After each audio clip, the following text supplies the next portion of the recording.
Hi, I'm Harrison Smith, and I take this class centered around Eric Fromm. A big portion of the studies are centered upon relationships between people, and lately in class we've been studying about the having being modes of love. Now, I would go into that, but I'm sure many of my classmates will be talking about the having being modes of love in their videos.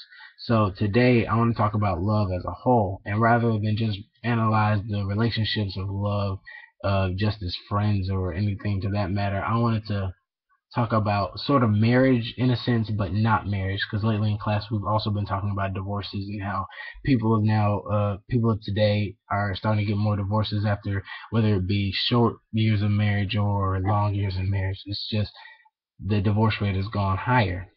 But my question is, what is love? And the point of this video is not to answer the question per se, but it's just to figure out the question in general, so to speak. But the first thing is it just an emotion, or just feelings between two people, or is something that just happens in the spur of the moment? And I listen to a lot of poetry. People don't know that a lot of people don't know that about me, but I love poetry, and one of my favorite poets is Rudy Francisco. And throughout this video, I'll be reading a couple pieces from him. The first one is about, like I said, just this is just an emotion, something that happens in the spur of the moment between two people. But a snippet from one of his longer poems is I want that my friends think I'm crazy kind of love, that reckless kind of love, that wake up early, make you breakfast kind of love, that crack open my life and look, you gotta see this kind of love, forget the shallow stuff. I want the deepest kind of love, that I want to stay up and tell you all my secrets kind of love, that every time I see you I fall to pieces kind of love.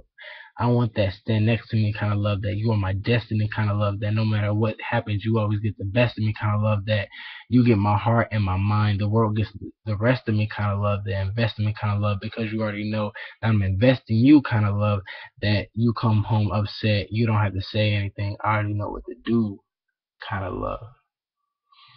And this poem really speaks to me because last year when I was going through relationship issues, my mom helped me through it in a way by giving me some advice. And I didn't really understand at the time what she was saying. I just thought she was just being a parent telling me I had no idea what love was. But she told me that after she told me what true love is after 20 plus years of marriages. I'm at 20 plus years of marriage. Each time my dad calls her or just walks in a room, her heart skips a beat. After 20 plus years, her heart still skips a beat no matter what, just seeing my dad. And that now speaks to me. I understand, because I have no idea what that means, but although I am looking forward to that, I'm also scared of it. Um, it's crazy how someone can have that big of an impact in your life to the point where you're not the same without them. And I think that's beautiful. But another aspect of love and another part of a poem that he wrote was titled "A Lot Like You," and this portion of the poem I'm going to read is sort of about the question: is love about seeing someone despite their faults and their imperfections? And what he goes on to say is, I told them that if she was a book, I memorized her table of contents. I will read her cover to cover, hoping to find typos so we can both have something to work on. Because aren't we all unfinished? Don't we all need editing? Aren't we all waiting? Aren't we all waiting to be read by someone, praying that will tell them that we make sense? She doesn't always make sense, but I swear to God, her imperfections are the things that I love most about her. And that also speaks to me even farther. The fact that another aspect of love can be seeing someone despite their imperfections, and letting those imperfections define them, but not in a bad way, by just seeing someone more than just their flaws and their faults, but it defines them as a person. That's also something that just speaks to me, and another aspect of love that I find interesting. And another big portion of love that goes into it is seeing someone happy, and hatred and envy and jealousy. And I think that's also a big portion of it, of love, is would you rather see somebody happy even if they're not happy with you per se? But I'm gonna read two snippets of a really long poem, but it's really short. But he first starts out by saying, to the new boyfriend who started dating my ex, if I see you in the street, I probably punch you in the throat. I apologize in advance. Um, that is one of the funniest lines of poetry I've ever heard. The fact that love can take you to the point where you want to inflict bodily harm on someone you probably never even met before just because they're with the person you love. Um, they always say if you love something, you have to let it go, but can you truly let something go that has a piece of you that that you just want to be with forever and all the time, that if they're not next to you, you feel empty?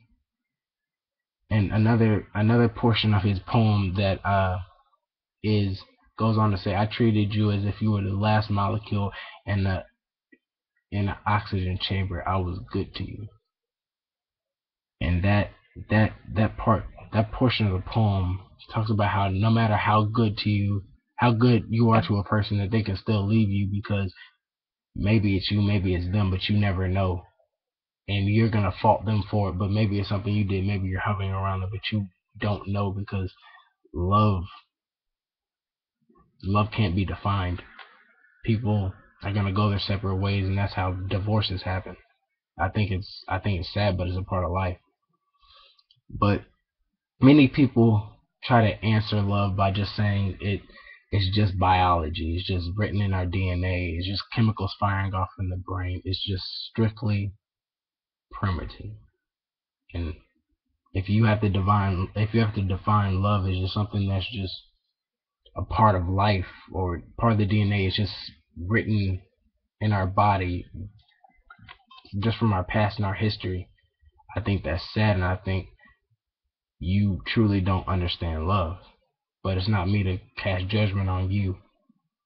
But my final answer for what love truly is who the hell cares?